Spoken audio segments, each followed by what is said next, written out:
Loading Up Podcast. Game on. Perfect. Welcome back to the Loading Up Podcast. I am one of your co-hosts, Brother Zay, and today we have a full cast with us. Producer Jay. Yo, yo, yo. And Brother Tay. You ever wonder why cookies come out as cookies? No, that's interesting. Now I want to know. Now I'm hungry. What's going on, everybody? Before we jump into all the shenanigans of the show today, we have some things to talk about, like liking and subscribing onto this video if you're watching on YouTube, and or rating us if you're listening to us on the podcasting apps like Spotify or Apple Podcasts. It is free to do, helps us out tremendously. We appreciate all of you. You can also check the links down below in the description for a W energy drink where you can save 10% on all products if you use code LUP at checkout, as well as saving a ton of money on NordVPN when you click the link on a 2-year plan.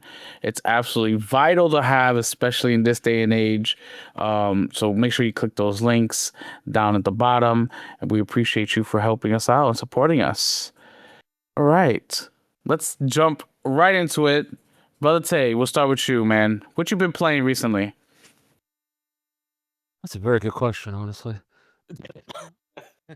Actually, me and the bros have gone back to Dead by Daylight, actually. Oh. So I've been playing a little Dead by Daylight, having a little fun with that. Then also, you know, as I'm always on the TFT, team fight at the time. Yep.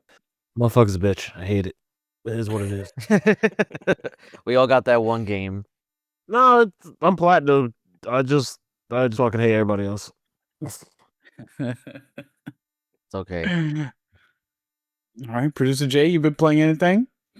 So I feel like a broken record, man. I'm still doing the Kingdom Hearts stuff. It's like I'm right at the end. Like I finished the biggest grind stuff. So now I'm like sweeping up the rest. You know, like you clean like a floor or something like that. But like you miss the corners or whatever. That's what I'm doing right now. I'm doing my the God. corners. But I got the main stuff, the chunk of it out of the way. So yes, I'm still doing that. And then I've just been jumping back and forth between actually I could check because it shows up on my Xbox rewards. Because like literally it shows up like the Game Pass monthly pack or whatever. Yeah, I've been playing Quarantine Zone, Tunic, Ball X Pit, Balatro, and I actually started playing again. I forgot that I stopped playing it. It was Super Hot Mind Control Delete. Oh, I love that game. I don't know why I stopped playing it, but I gotta play it again. Yeah, and then I jumped it for a little bit of Call of Duty.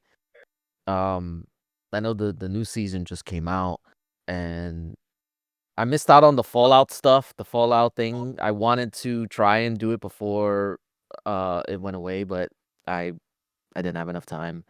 But it's all right. Not that it will come back again anyway. They don't really bring stuff back, do they? No. No. Not getting your hopes up. They don't. Yeah, they don't. Unless they put it in the store as like a separate thing. Yeah, I mean, you Yeah. can still get the Lucy Fallout skins if you want to buy it, but the other Fallout skins that were in like that pass, it's gone. The only one I wanted was the what was his name? The ghoul? Yeah, the ghoul. I thought it was cool. Yeah, his skin was pretty cool. Yeah, I missed out. Whatever. But yeah, those are the main things I've just been playing. It's lit, and that's the problem with like playing so many games at once. Tell me about it. It takes longer to complete. That's why I usually like try to focus on it and on one, but I feel bad then. I feel like I'm not doing enough, you know? No, I understand that completely. Yeah. Yeah, because that's me. I'm playing so many games right now. Like if you're watching on YouTube, I'm playing Space Marines 2, you know, Warhammer that just dropped on Game Pass. And although I played and beat it through with my buddies, it was just like I want to play. I want to play again. It's fucking awesome game. So if you haven't tried it, it's on Game Pass. And it's really dope. I also played through and beat, which I thought was gonna be a scary game, but it turned out to be not too bad. It's called Indica. It's an indie game where you're this nun who has Oh yeah, schizophrenia. I heard about that. Yeah, it's really weird. It's mostly weird than scary. It has a few like jump scares, but none too crazy. I mean, Yeah, obviously, if I played it, it's not that scary. yeah. No, I heard like a lot of people were kind of like they were kind of complaining about it, not in the sense that like, oh, this is bad. It's just that they thought it was gonna be like a horror game, and Yeah. ended up not really being that much horror. So I Yeah, might check it well, out. there's some horror elements, but it's very minimum. But you got to think about it that you're playing as a person who has schizophrenia, so like you see what they see, Yeah, and you're going through this journey as this person who's hated, and there's very dark themes in this game, obviously, but it's not. There was only one part that was like really scary for me. I was like, "Oh my god, what the heck?" And I just like kept pushing. But it's mostly a puzzle game. yeah. Um and so yeah, I played and beat through that, which was good. I enjoyed it. I'm also still playing through Like a Dragon Pirate Yakuza. I'm really upset. I forgot to tell you. I brought Like a Dragon. I purchased it in December when it was Yeah. on sale. I also purchased it for brother Matt as a birthday gift for him, which was this past December as well. And then Xbox puts it on Game Pass. That's usually how it goes, man. And I'm like, "Mm, I love you, Game Pass, but also hate you." Yeah, no, there's been so many games that I've bought and they just end up being on Game Pass. But it's like, like Like that more people get to experience. I remember the first time it happened to me, it was the Guardians of the Galaxy game. oh, it's such a good game though. Yeah. Yeah, no, that's why I don't feel bad. It's like, No, yeah. No, I don't feel. I mean, I spent double because I bought the game twice, but it's whatever. Like, I like the Yakuza games in general. The Like a Dragon series is really dope. So, I'm playing through that, and hopefully, the next Yakuza game doesn't end up on Game Pass. But who knows with them? Yeah. It feels like they're all the Yakuza games are ending up on Game Pass. Yeah. Um, so that's pretty much the bulk of what I've been playing. Of course, I always play a little bit of Call of Duty, some rematch in Rocket League, and a little bit of Arc Raiders. But I've been falling behind on Arc Raiders. I've just been working too much. Are we all? Yeah, yeah, working too much. Oh, speaking of working too much, Sony doesn't want to work at all. It seems they want to they want to patent a AI podcast to have AI delivered podcasts voiced by Sony characters like Kratos or Jin Sakai from Ghost of Tsushima. And although the patent for this is older, is now been officially been published. So this was patented back in 2024. It's now been published, so they officially have the patent. I don't know how I feel about this, man. Generative AI to give gamers like targeted like gaming news in Sony's characters' voices. It's weird, man. It's weird. What I It's don't like AI is understand, coming for everything. I mean, Yep. that is true. What I don't understand is what is the purpose of this?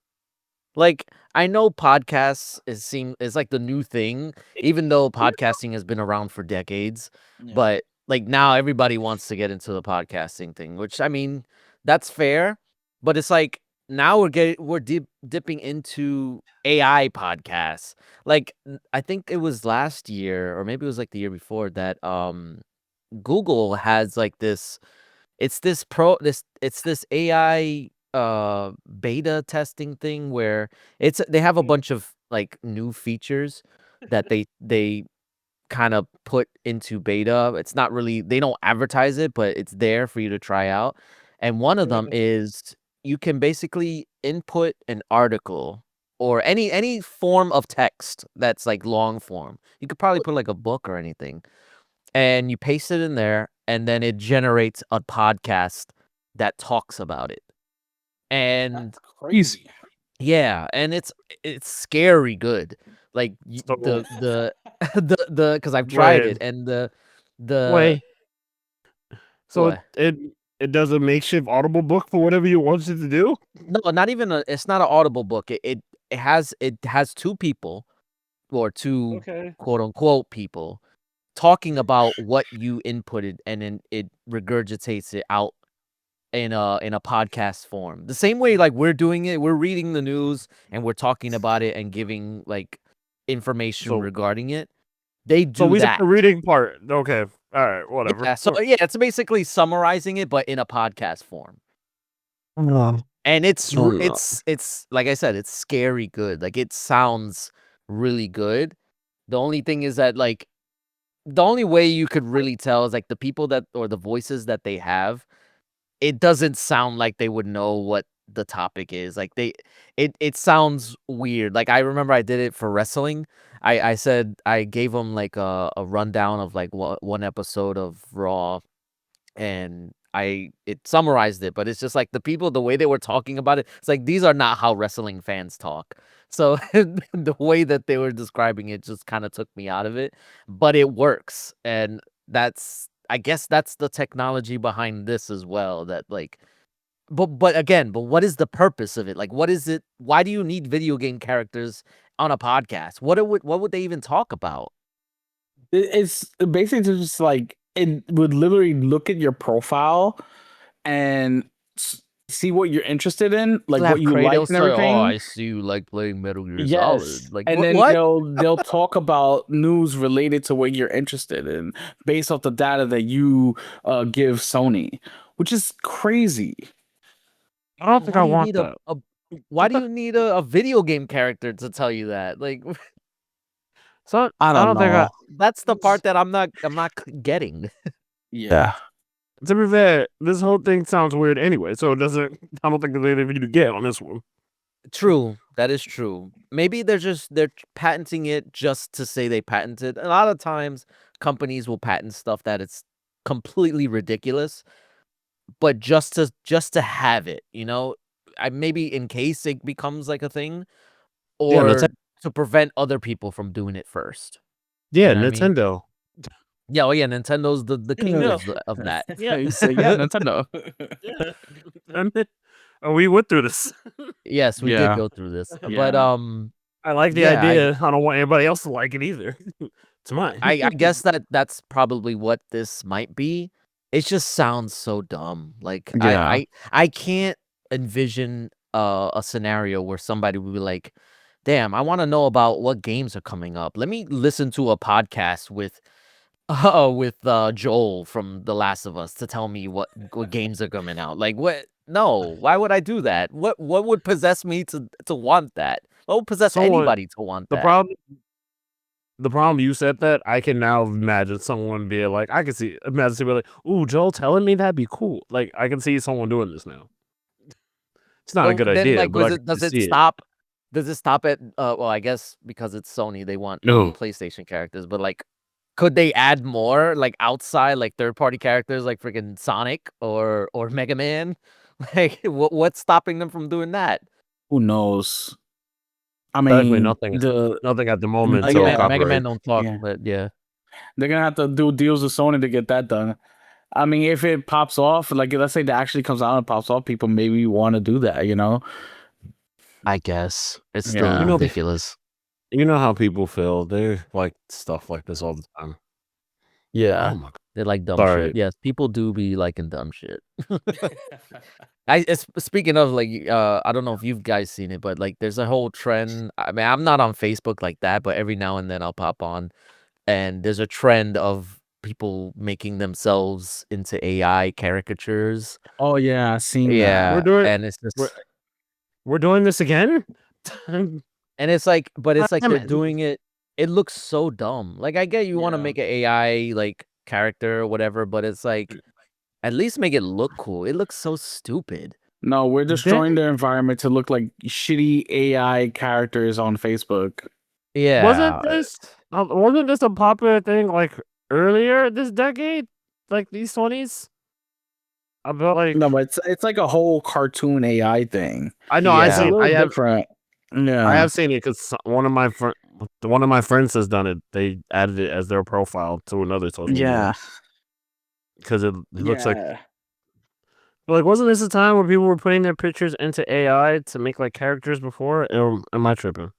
No, you're It not was tripping. cartoon characters, but not of them. It was like of actual cartoon characters. Okay. But now I guess it's come again, but now as the person themselves in a cartoon character or whatever. People are weird. It's anyway. stupid. Yeah. Let's just move right into more stupid Sony news. Another patent that they revealed, a fully touchscreen PlayStation controller.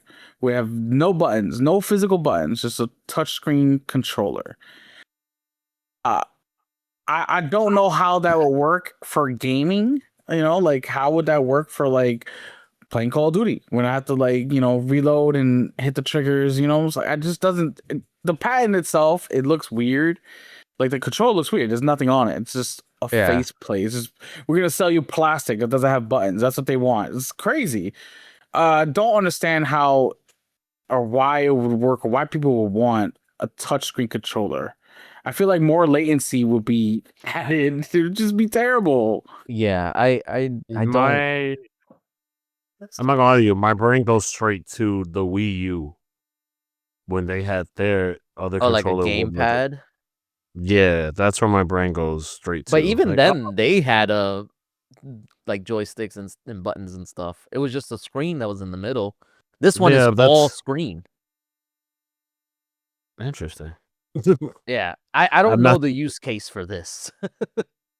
I have not seen it yet, so I'm going off my own imagination at the moment. Yeah, just So- imagine a PlayStation controller, but just no sticks or buttons. It's just a screen. I got afraid. It is. Sounds It's yeah. scary. Again, like who was asking for this? Who thought? You know what? Maybe we should do this. I don't know. Like, again, it could be just let's patent it just so nobody else does it. Yeah, True. I mean, there are many patents that do not see final product. You know, they just patent things to patent to hold on to it. Like you said earlier, even things like the Nemesis system that was patented and now nobody else can use it. So it's like they just want to keep it for themselves. there might be the light at the end of the tunnel with that one with this Well, Netflix deal. Well, yeah, but you know, and then Netflix has it, and what games do they make? You know what I'm saying? They don't make games usually. Exactly. So it's just gonna go another place to die. What you want? Yeah. You don't want the Netflix game console? What's wrong with that? But Nah. what kind of is weird too is that these controllers, I guess maybe the argument could be that the mechanical nature of these controllers make them more prone to being like defective or breaking and stuff like that. So with a touchscreen, there's less likely for it to be damaged, at least if the screen is cracked, obviously. But like, Yeah, these controllers are made out of plastic, right? yeah, They're so made out maybe of it might be plastic. more If- durable. No, I don't think so. How? It's a touch screen, so it would be, you know, I get, if yeah. you toss it, if you just let it drop from your hands to the floor, which is less than, let's say, a foot, right? Well- your plastic will be fine. But now you got a touch screen, so it's probably an LCD screen that's gonna be there. Now it's Okay. damaged the screen. Now it doesn't work. Well, I would these- assume. Wait, go ahead. I was like, these screens are also not the strongest thing anymore. It's not like Nokia Yeah. screen. Well, Like, what I was and- gonna say, they could, because Brother Zay brought up the Wii U, they could use that type of touchscreen because that was durable as fuck. Like I had a Wii U and that shit dropped all the time, and both my kids dropped it many times, and that Yeah, but that the shit Wii was was still working. huge, and it had That's a what I'm big saying. plastic casing around it. They could do that, like if they really wanted to. I'm not advocating for it. Yes, you just- are. I don't like it. And I'm stop. I'm just saying that there's a way that it could be possible where the screen breaking would be not as big of an issue. I highly doubt that. They build controllers now shitty. You know, the stick drift buttons, like you can't press buttons after a couple. And we're talking about high end controllers. You know, we're talking about the PlayStation Edge. You know, the Elite controllers. They break like nothing. You take a touchscreen only controller, wouldn't break on the slightest. I wouldn't. You couldn't pay me to buy that. You couldn't pay me to own it and to use it. I wouldn't do it. Yeah, I don't know who would go and say, you know what, this controller is nice, but you know what would be better if there was just a screen on it. Yeah. I don't think that person exists.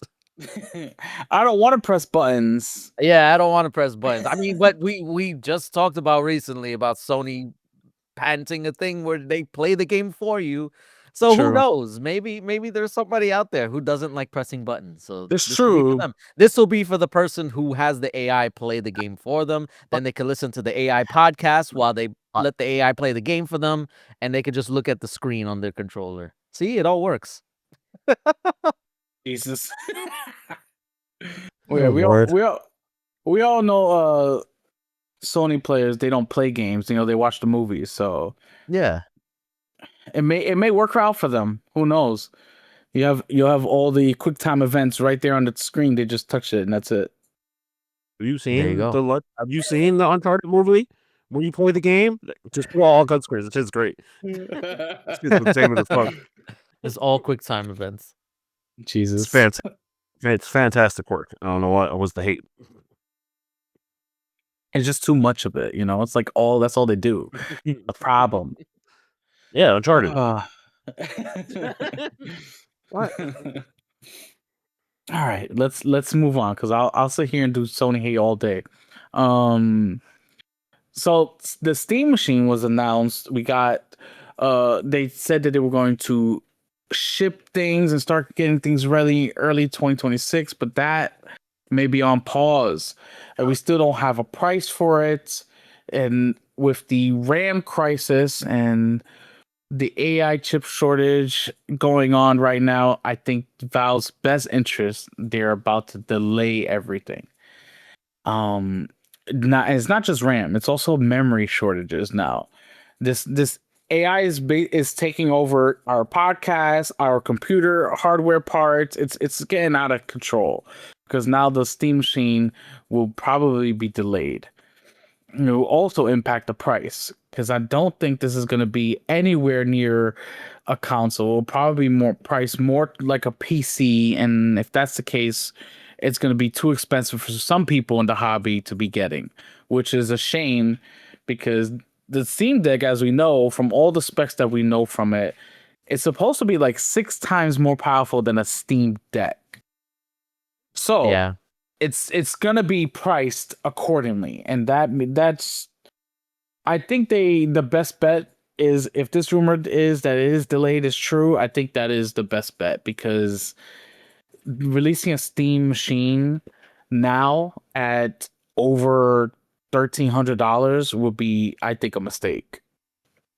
Yeah, I definitely think that anybody expecting this thing to be less than $700 is fooling themselves. This is, I feel like the baseline right now is 700, and that's not just for the Steam Machine. That's for any console going forward, aside from Nintendo, because Nintendo, like, they do different things, but in terms of like the high end console market and I guess PC market, uh, it's definitely gonna be premium priced, and the Steam Machine is gonna be no different. There may be ways to kind of circumvent that, if that means allowing for like a bundle without a controller, which is kind of stupid, but I guess you can say, oh, you already have a controller, why not just get that one? But because most well, I don't say most, but a lot of PC gamers who would be interested in this probably already have like an Xbox controller that they've been using. So yeah, there might be ways to cut it down a little bit, maybe less storage, which I already think they said the cheapest one is 500 gigabytes. Yeah, they have a 500 gigabyte model and a 2 terabyte model. Yeah, so I don't know. They might be able to work and will the price around, but the cost of RAM is really gonna be the killer, and not even just RAM, just like GPUs in general. Um, Everything's just going up, and yeah, we're definitely gonna be feeling the crunch in terms of that, and it's all thanks to this AI stuff that doesn't seem to be going away. And we always say, oh, there's gonna be the bubble's gonna pop, but it's taking forever to pop. Like, um, yeah, and just companies are constantly just pouring more money and more money into these things, and it's like I don't know. We'll see if it ends up doing anything, because you gotta expect that, like, if it doesn't end up making money, like, what I wonder what the timeline is for this stuff, because it can't just go up infinitely. We can't just have RAM prices constantly going up indefinitely, because it just happened. So it's like eventually it's gonna come back down, right? It has to. I Man, you keep saying mean, the word. You keep saying the word has to. You are doing a lot of speculating. yeah, I mean, yes, yeah. yes, I definitely am, but it's I still I personally think no prices are coming down. They're going to stay the same and or get higher. These companies only want more and more money. They don't want to lower the prices. They're going to see, all right, the price is up. We're still making some sales. Keep the price the same. Even if well, the so-called AI bubble pops. well, True. the only thing I would say is that we have seen prices well, not temporarily, but sort of come down. Yeah. So the Xbox Ally, not the X version, the regular base version, did drop in price. It dropped $100 on Best Buy. Everywhere else, I don't think so. But on Best Buy, it dropped $100, and that was kind of unexpected because, as far as I know, well, I don't know if that's the version that's selling the most, but I wouldn't have thought that they would bring it down at all. And then I think there was a report that I think the Xbox Series X price went Mhm. down. Yeah, but they bumped it up twice and then it went down once. So then it was regular price, you know? So Well, it's like, yes, okay. yes, but So it did paying, go down paying. because So that. paying. much. No, yes, it's still very expensive. But my point is that they have brought the price down when they adjusted the circumstances in regards to like manufacturing. Because I think they moved out of China into Vietnam, and that they were able to save that money there, because the idea was that, like, once they raise the price, they're not going to come back down because they're making too much money. Why would they? But it seems like they are willing to bring prices down, and I know a lot of companies are greedy, but they're also not stupid. If they have a product that they want to sell and people aren't buying it, they got to do something to get those sales, even if it means taking a smaller profit margin. So No, I don't know. I I think what we'll end up seeing is these companies adjusting their fiscal forecasts, and because I think that's most company, it comes up in like June, right? So we'll probably be seeing that very soon, and we're probably gonna see way lower expectations now because of all this uncertainty regarding PC parts and stuff like that. And I don't know about Valve, because I don't know what they deem is successful. Like, what is their goal with this thing? They've always been said to like, they want to push innovation rather than like profit margins. But they're also a company, so it's like they still got to make some money off of it, cuz I know that's what they said with the Steam Deck. But with the Steam machine, they're kind of like saying the same things but not exactly. So I guess time will tell. They still haven't announced the price yet. So um yeah, we'll just wait till we get closer. I don't know when this thing is gonna come out. They still said first half of 2026. Yeah, it was But what originally does that supposed to be mean? first. Does that mean like June? Like, No, but that's the thing. It was originally Q1 2026, which would go into March, right? But now it's saying first half, so it could be up to June, like you said. So it just doesn't. They don't have any set timeline because they're trying to see how the market changes week to week, basically, before they announce a price and a date. yeah. Well, we'll just have to wait and see until official words come out of Valve.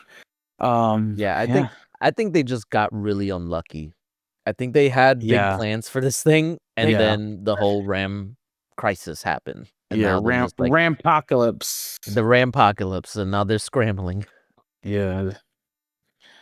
All right, let's move on to some gaming news. We have Starfield is rumored to be launching on the PlayStation 5 in April of this year. That's really big because uh, Starfield is exclusive and they have not said much of anything about Starfield moving on to other platforms like PlayStation 5 or even the Nintendo Switch. It's been a rough beginning for Starfield. They just released, I think it was not this winter, but last winter, Shattered Space. And people were a little bit disappointed by how not in depth as it was that they thought it was going to be. They thought it was going to be a lot longer, but it was shorter. And people are now looking forward for it to be launched on the PlayStation 5. I find it interesting. I want to see if it does come in April, how the sales do. We know by history, Xbox games sell a lot on PlayStation 5. Forza Horizon 5 came out swinging hard with 5 million sales in like the first month on the PlayStation 5. So I'm really interested to see how many people go out and purchase Starfield on PlayStation, especially after a lot of people online talking trash about Starfield. Yeah, I know a lot of people have been very critical about Starfield and how it's not as good as they probably thought it was gonna be, and then um obviously they've made a lot of changes since launch, and supposedly this next update is supposed to be like game changing, like almost on a sequel level type of change. I don't know about all that, but yeah, it coming to PlayStation will I'm sure it'll magically change a bunch of people's opinions on it. And and I What? yeah. And but I mean this has been a long time coming. I mean if since freaking the launch heard that it was coming to PlayStation. Now we're like 3 years out and it hasn't done it yet. So like it has to run now, right? Right? But I think it's been a long time coming, and obviously, like with Xbox's new multi-platform approach, they have Gears, they got Halo, they got Fable, they got Forza. Like what is Starfield now? Like just do everything. Everything is coming. And I also expect it to run on the Switch 2 as well. Maybe that'll come later, But but yeah, I think they're having issues with the Switch 2 ports. They haven't officially said anything, like not even in the rumor. Like the rumor for Starfield was April 7th. But nothing for the Switch, like no date yeah. or anything. Yeah, I mean, we've heard a bunch of stuff regarding like the Switch 2 in terms of like the dev kits and all that stuff. So that could be a factor, but I do expect it. Maybe not this year, probably like next year. Just depends on like the priority of it. Yeah. I don't know if it's a priority, but they did announce a bunch of other Bethesda games coming to Switch 2. So maybe this will be it too. Maybe it's a surprise. Maybe people didn't they were focused on the PlayStation stuff. Maybe it does get announced for Switch too. I don't know. But yeah. I mean, this is going to be good overall. I think this will hopefully push Starfield into a more positive Field light. limelight, I There you guess. Yeah. But So like, that way, because a lot of people have been very negative about it, and maybe this And- next expansion will change that, along with getting more people available or more people into it. I don't know why it was so divisive for some people. I played it when it first launched. I really love the story. It's got a great story. Yeah. And it's typical Bethesda, RPG. But it does things so different and the story is so unique. I played a ton of it. I think it was like 100+ hours that I put into that game. I loved it. Yeah. I think people just love to hate on anything that comes out of Xbox because, like I said earlier, if games are selling gangbusters on PlayStation, they Yeah. obviously want to play Xbox games. They just don't want to buy the Xbox. So maybe this will change people's tune, it being on PlayStation. You know what it is too? A lot of times, people only remember the last thing that they did, and then whatever new thing that they like in terms of like Bethesda. So whatever new thing that they do is always just like, but it's not as good as this. Like Starfield's not as good as Skyrim.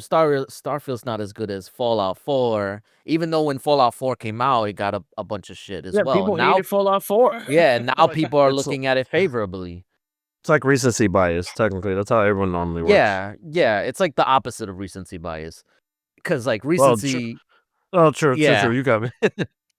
but yeah, Recency so it's defeat. like recent.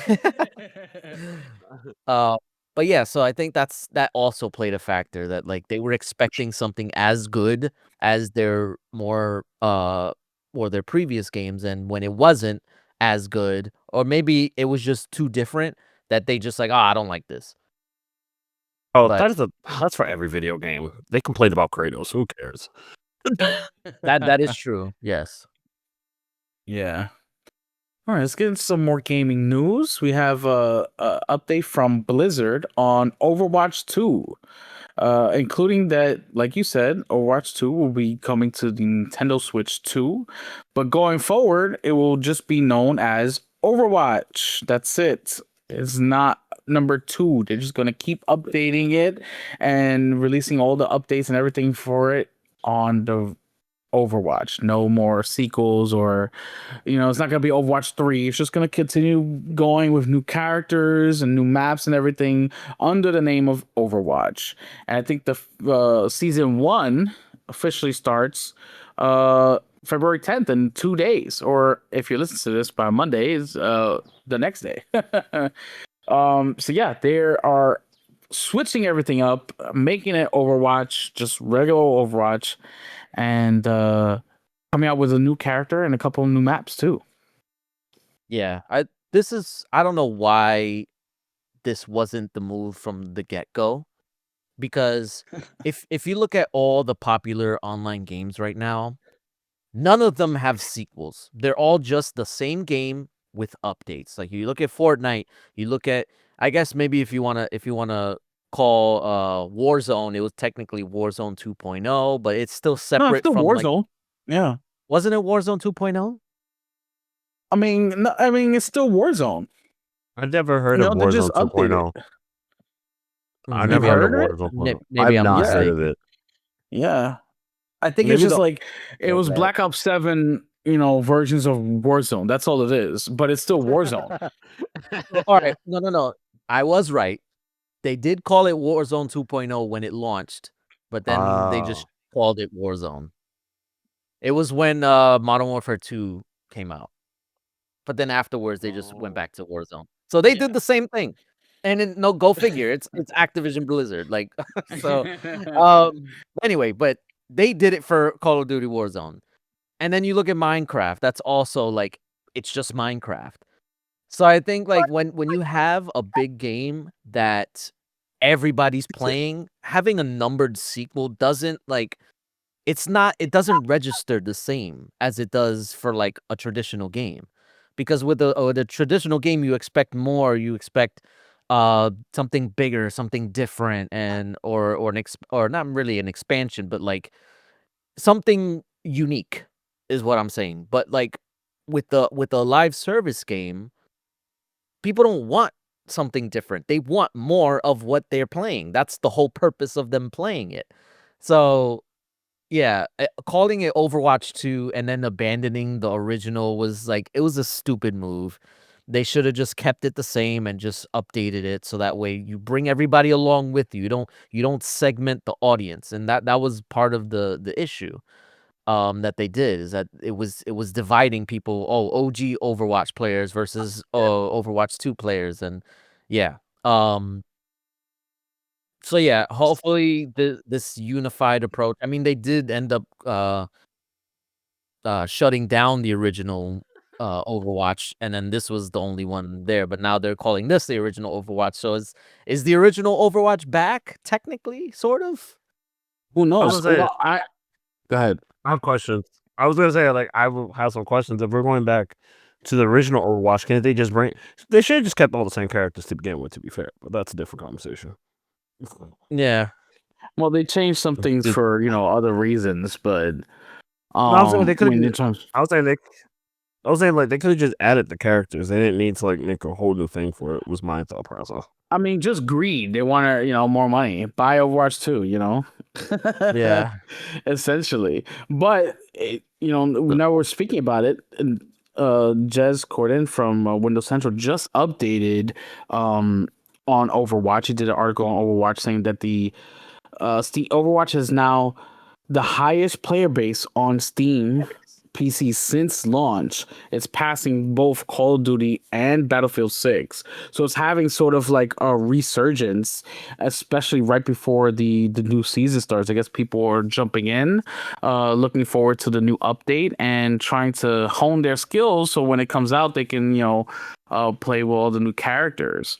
So this is sort of like even the news of just revamping the name has really brought a lot of eyes to it and brought more people back to Overwatch. Well, that's good because that's what they wanted, and I Yeah. think this is a show of good faith for Overwatch players to basically say that they're listening to them. So that's good. Yeah, it's really good. Let's get some more news. This time out of Square Enix. Final Fantasy VII Rebirth will be launching June 3rd of this year. It will be coming out on PlayStation. It's already on PlayStation. It will be coming out on Switch 2 and the Xbox. It will be play anywhere, so you could play it on your Xbox ROG Ally X or your PC or on your console. So that's really, really good. And official word from Square Enix is that the next game will be coming to all platforms and will not be exclusive to PlayStation. So it's just great for Final Fantasy fans. I'm still currently playing the first one, Integrate, on Xbox, which I forgot to mention earlier, but it's a lot of games I'm playing. Okay, don't judge me. Okay. So yeah, this is good news. We have an official date. You can pre-order it right now. It's only $49 to pre-order Final Fantasy VII Rebirth. I kind of like personally, I'm a little upset only because like they broke down Final Fantasy into 3 different games, and I know I'm gonna have to pay 3 different times. So They got you. they got me. They got me. But you know what? I'm gonna support them because they're bringing their games everywhere now. And although it's late, it's whatever. I want them to see Yeah. that there is an audience. I know a lot of people on my friends list have purchased the Integrate, so they're getting a big response on the Xbox side. They're getting a huge response on the Nintendo Switch side as well because both Integrate and Rebirth are sold out physical copies on the Nintendo Switch. And Rebirth it hasn't even come out yet. So they even stated that they're trying to get more in stock for the Switch because they're completely sold out physical copies. So this is just all great news out of Square Enix and for gamers everywhere who want to enjoy some more Final Fantasy VII. Yeah, it is refreshing that Square Enix is like doubling, tripling, quadrupling down on all this stuff. They constantly are reiterating that no, we are not PlayStation exclusive anymore. We are multi-platform. We're supporting every platform, including PC, Switch, 2, and Xbox. Like they want to make sure that going forward, nobody has any expectations of their games being exclusive to one platform.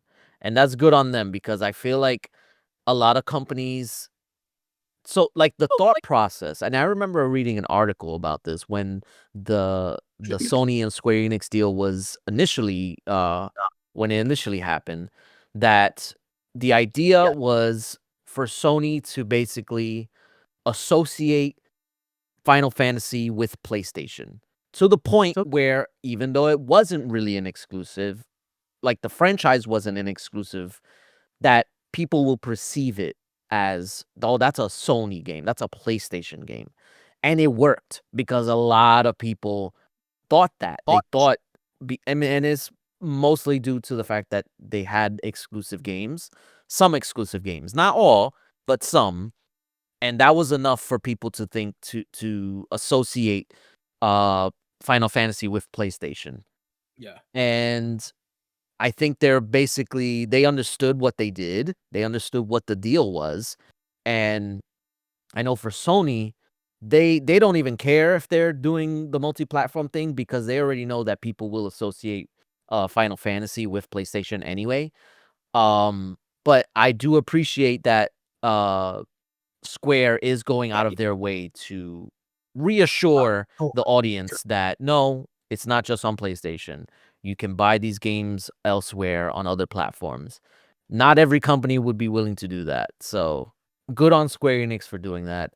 It's like it's a show of good faith for the audiences on other platforms. And I've said it before, like if you expect to sell on other platforms that you normally wouldn't or you haven't recently, you gotta power through it. You gotta essentially force people to reconfigure their minds to not associate a particular franchise with one platform. Because and it's not just Final Fantasy they've done that with. They've done it with plenty other games, and they're not the only ones to do it. But at least they're making an effort, and that should be applauded.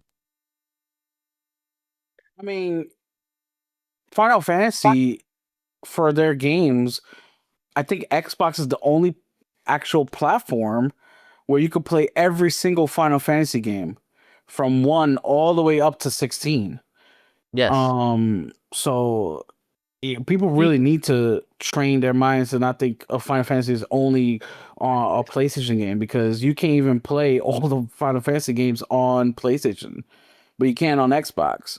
So I'm just glad to see it come out and finally we'll get to play it. I'll have to spend some more money on that, but it is what it is. We have also they'll continue right on news from Baldur's Gate. So the showrunner from The Last of Us, Craig Mazin, he's going to spearhead along with Hasbro Entertainment and Wizards of the Coast people. There's many different people who are going to consult. They're going to spearhead a TV show for Baldur's Gate 3. And as we're talking about it and reading about this, it's going to be unlike The Last of Us. Like The Last of Us was a retelling of the PlayStation game, but the Baldur's Gate TV series will be a continuation to the game, telling a story that takes place immediately after the events of Baldur's Gate 3, as the characters, old and new, are dealing with all the ramifications of the events in the third game, which to me is great because I don't want a retelling. Something new is something is for me would be better. But yeah, so listen, this guy, the showrunner, his name is Craig Mazin. He is, just to give you a little bit of background, he has over 1,000+ hours into Baldur's Gate 3. Oh, as really? well as yes, he's a super fan of Baldur's Gate 3, as well as he's a longtime D&D fan because he's been a dungeon master for over 15 years. So he's played Dungeons and Dragons. He's a longtime fan of the Baldur's Gate series. I think this has the potential to be absolutely amazing, not just from uh based off his background, but he's getting consultants from both Hasbro as well as Wizards of the Coast, which is just a subsidiary of Hasbro. But there, he's bringing in big guns to make this show worth it, and I cannot wait. And for this to start, it's just gonna be awesome. I love Baldur's Gate 3, so I can't wait. I'm super excited. Yeah, no, I think a lot of people they're basing their opinions off of the Last of Us show, Yeah. and rightfully so, because while season 1 was great, I haven't seen season 2, but I've heard only bad things. So, um, I think a lot of people have a bias because of that, and it's clouding their judgment about what this could potentially be. Um, I know there's been a lot of I don't want to say controversy, but there's been a lot of backlash as well, not just for that, but just because backlash from like Larian employees themselves. Like I think the lead the lead creator in Baldur's Gate 3, he was very upset. Or maybe not the lead, maybe the one of the head designers or something like that. He was very upset. And he had like a little mini crash out on Twitter that he eventually deleted. Um, but then the head of the studio said that they met with the showrunner and the studio and behind it, that and so they are gonna kind of be consulting on it, but that's the problem with this whole Baldur's Gate 3 situation, is that Larian doesn't own anything. Like, they were just the Yeah. developers. Yeah. They did such a great job of it that it wanted, or it led to this being adapted. And yeah, so I think it's like a double-edged sword in that way. Like they really don't have much input in that regard, but they did help create these characters and bring them to light. Well, not create, but bring their characters to light and have people actually care about them. So, I don't know. But as I view Laren as just like another storyteller for these characters, you know? Like uh they just retold the story in their own way. That they don't have the full rights to them, you know? right. They so I think even if they consult them a little bit, that's fine. If they don't, that's also fine too. Like they don't own Baldur's Gate 3, you know? I think it's more of just the fact that like these these characters, like I said, they were brought to life by Larian, and the fact that like, well, maybe they will get like kind of like a shout out or like credit, but um nobody would care about these characters if it wasn't for Larian. I think that's the issue that they have with it. So I don't know, and and a lot of people have that issue as well.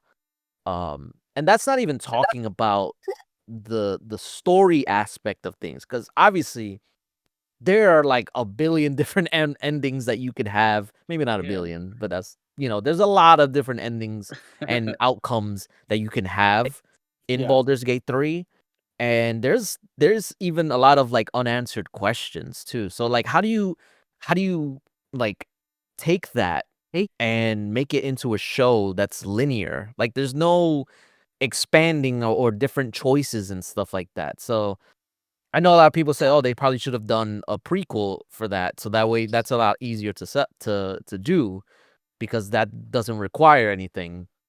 But I know there are some things that they could use as like kind of like a launching point, but it ultimately it comes down to them basically having to choose a canon ending, and I don't know how people will be how they will take that. Because I that's happened before, not with, like, shows, but, like, with other games where they'll have, like, the first game will be, uh, it'll be like RPG where you could do anything, and then the sequel, it'll just take one ending and then just go from there. And not a lot of people like that. So I wonder how they're gonna tackle this and how they're going to make it so that way it doesn't feel as bad. Not as bad, but like as jarring for people who didn't get a certain ending. And I know Baldur's Gate 3 is meant to be like played multiple times, but not everybody will play it multiple times. So I don't know. It's gonna be a very interesting road for them to travel. And I hope they can do it because I am excited for this game. I love Baldur's Gate 3. I talk about it all the time. And yeah, I think we'll have to see more. We'll have to see how I this know plays out. I know people are gonna be pissed off anyway, no matter which way they go. So who cares? Let them do what they want. I want I this out, guess. somebody's gonna be pissed, and they're gonna make an uproar. Who cares? Well, Because now everybody's gonna be happy. But that's true. so like, why? I'm not even worried about it. If somebody didn't like the way how it starts or what canon ending that they started with, who cares? Just let it be. It's just more content for something that you love. Stop being no, not for you, just for other people. Stop being so angry. Just let things be. Let people enjoy things. Yeah, that's the problem with people that they don't let other people enjoy things. Yeah.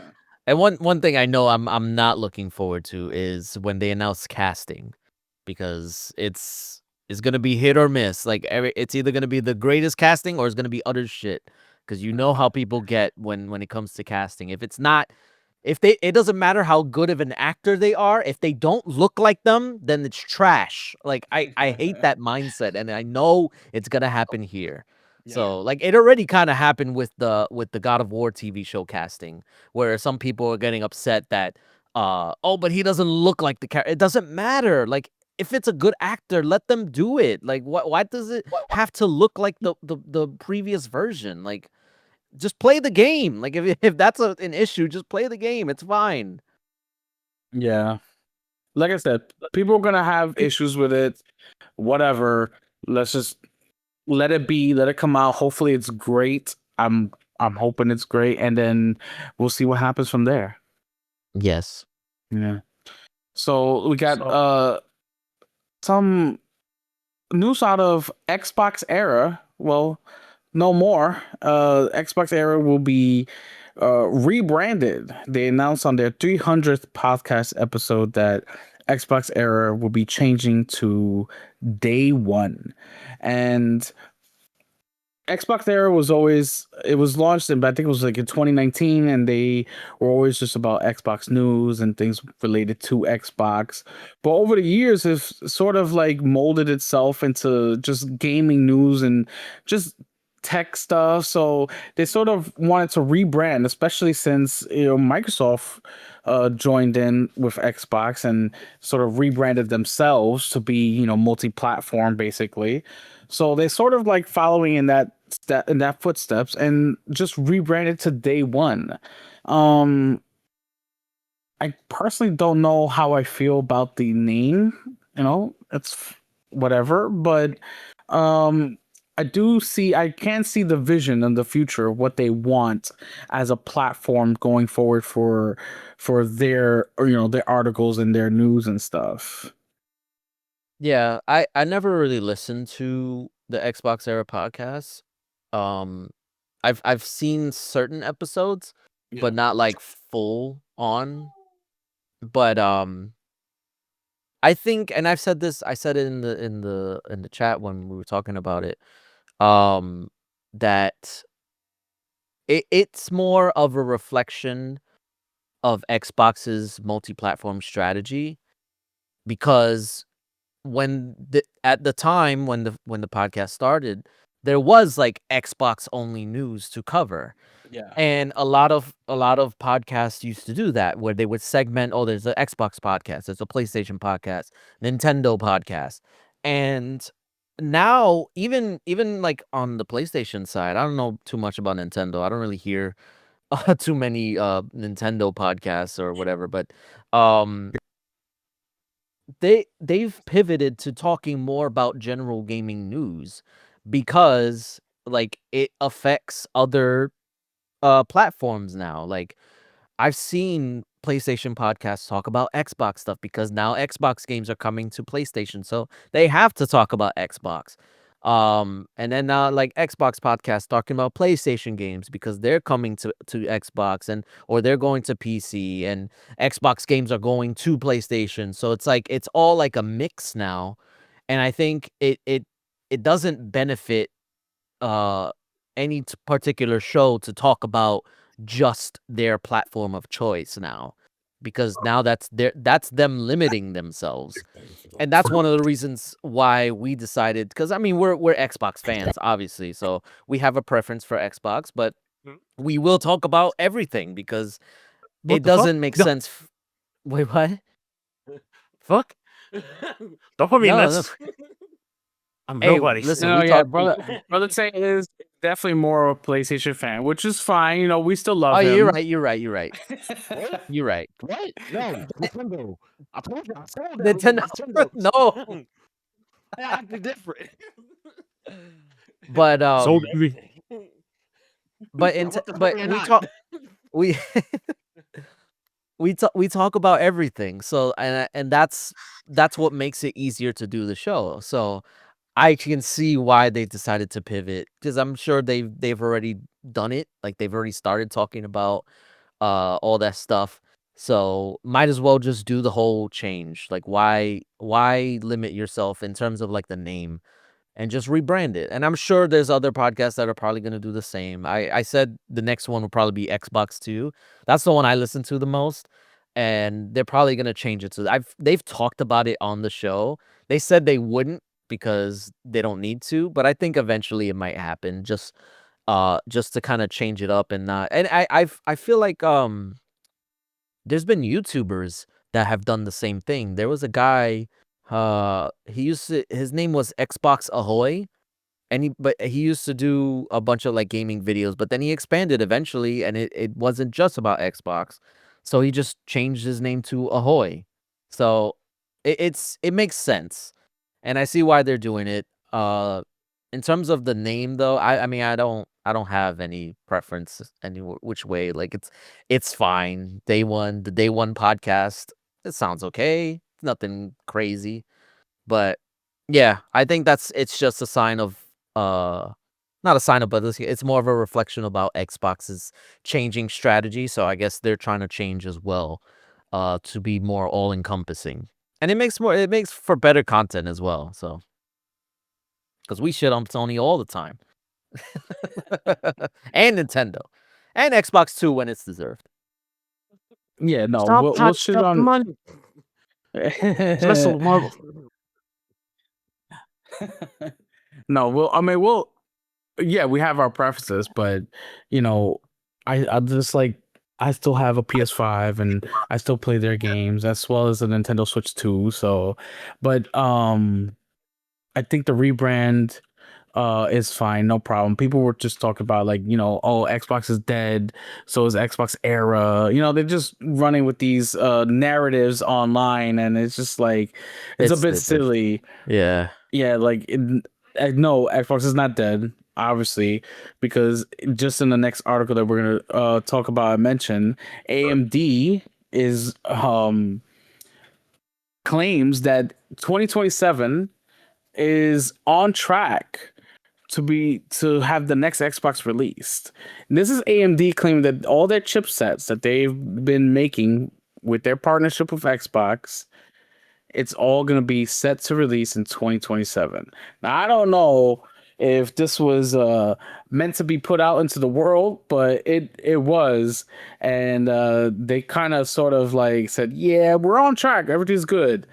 So I think we're going to be seeing this next Xbox be released next year, and which makes a lot of sense with what we've been hearing. But we've been hearing even more things about the Xbox itself being more open and PC like, where we have access to more stores like Steam, and officially now, was it is it Tim Sweeney from Epic?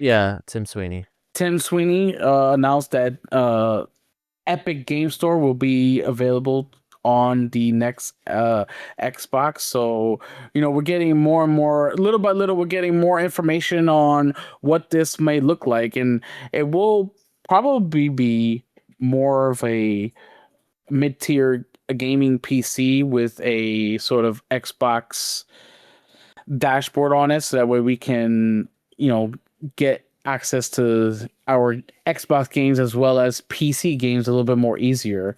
And we see that now with the ROG Ally X and their big picture mode and how it runs your games on the cloud and Game Pass and all your PC games on Steam. So we're seeing more and more come out, and AMD just sort of just like, hey, listen, we're good. It's coming out. Don't worry about it.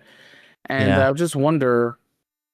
I wonder if that was supposed to be told to the world.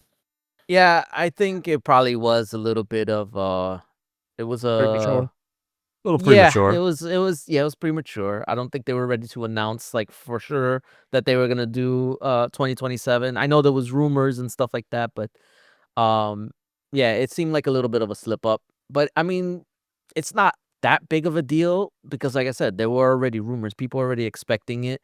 Especially, well, maybe not PlayStation now because there's talk that they might be delayed into 2028 now. Um but yeah, there Mhm. was always talk that Xbox was gonna be launching their next console in 2027.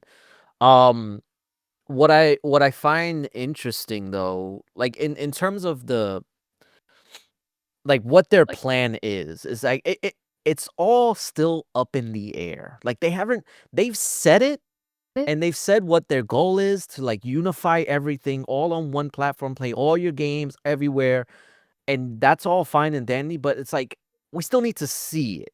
Because while I love my Xbox Ally X, I use it literally every day.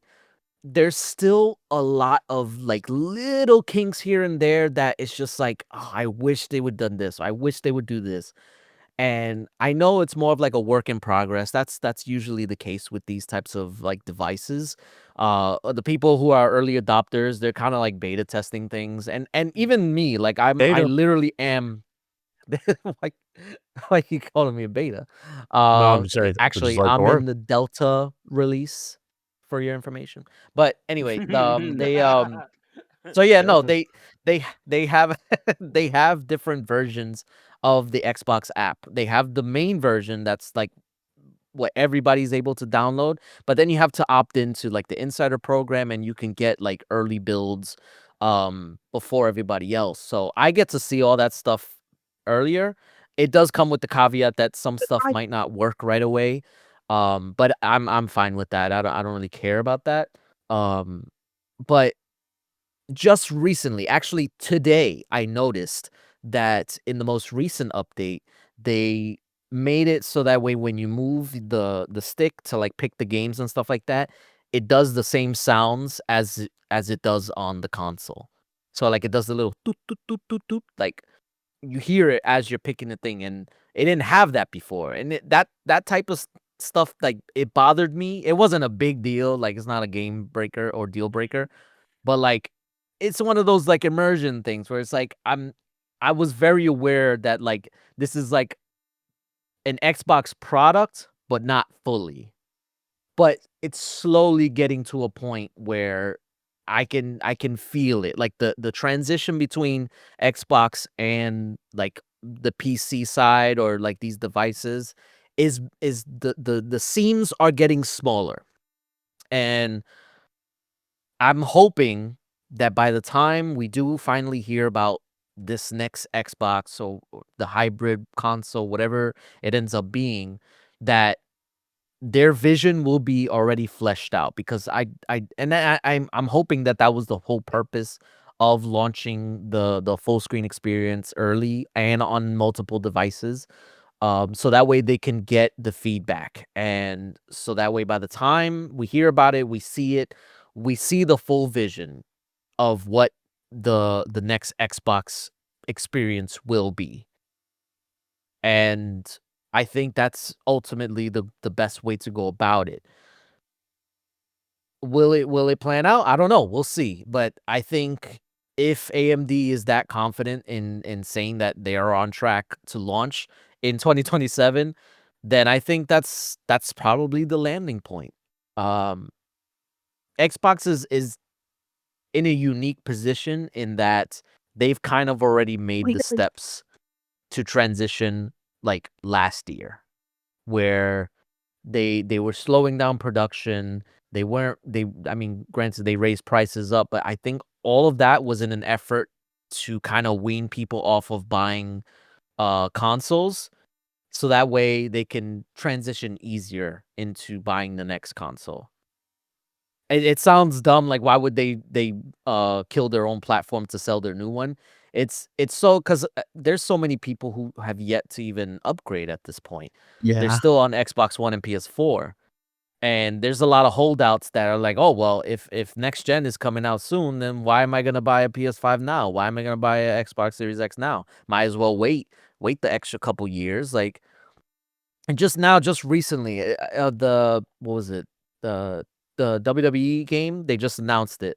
That game, ever since the like PS5 and Series X and S came out, they were still releasing PS4 and Xbox One versions. This is the first year that they're not doing that. It's only on PS5 and Series consoles. And that should show that they're really trying to like wean people off now. So, yeah, I do expect it to be 2027. They'll probably have like maybe something for 2026. I don't think it's going to be their console. I think it's probably just going to be like another partnership type thing, not for a handheld, but maybe for like a PC that is set up like the Xbox Ally, but it's a PC. I think that we'll see that. And then it'll most likely be from Asus because I think that's who they're partnering with for all their stuff. But maybe it could be somebody else. I don't know. But I think that's something we'll see this year, and then next year we'll get the actual console itself. Yeah, definitely. There's a lot of just wait and see, especially with RAM apocalypse and all that. So And yeah, that's also plays a factor too. yeah, because the same thing that the Steam machine is running into now could potentially happen with the next Xbox. So we just don't know, you know.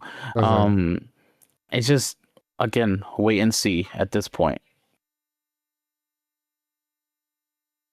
That's it. That's all the news that we have. We're officially over, done Yes. with all the news. Nice. Just in time. That was a lot. It felt like a lot more than what we discussed. We I covered a know, lot of right? bases. Yeah, we definitely did. But we did it. Well, with that being said, remember, guys, if you're watching us on YouTube, you can like, comment, and subscribe. It'll definitely help us out. Also, if you're watching on YouTube, I did do a live stream yesterday. Well, Saturday, if this is going up on Monday. And I actually made progress. Like, I am so happy. Like, I made it to a different area for the first time, and I'm so hyped. Like, you have no idea. I lost a lot of companions on the way, but we did it. So Yeah, it was stay a good tuned stream. for that. It was Yeah, a that good was- stream. That was one of my better ones. So yeah, stay tuned Proud for of that you. because I'm gonna be doing more. Thank you. I Oh, Lord. appreciate it. Like, oh, Lord. If you're listening to us on a podcasting app, you can rate us and share us so all your friends and family so they can tune in too. If you look in the description, you can see our sponsors, which is W Energy and NordVPN. Remember, you can save some money off of services and products and subscriptions, all that nice stuff, because it's New Year. You gotta live your best life, be a better you, or be the same you, and just subscribe to the stuff because you could always benefit from that. So yeah, that'll do it for us. We'll see you guys next week. Peace. Laters. Slim Deuces.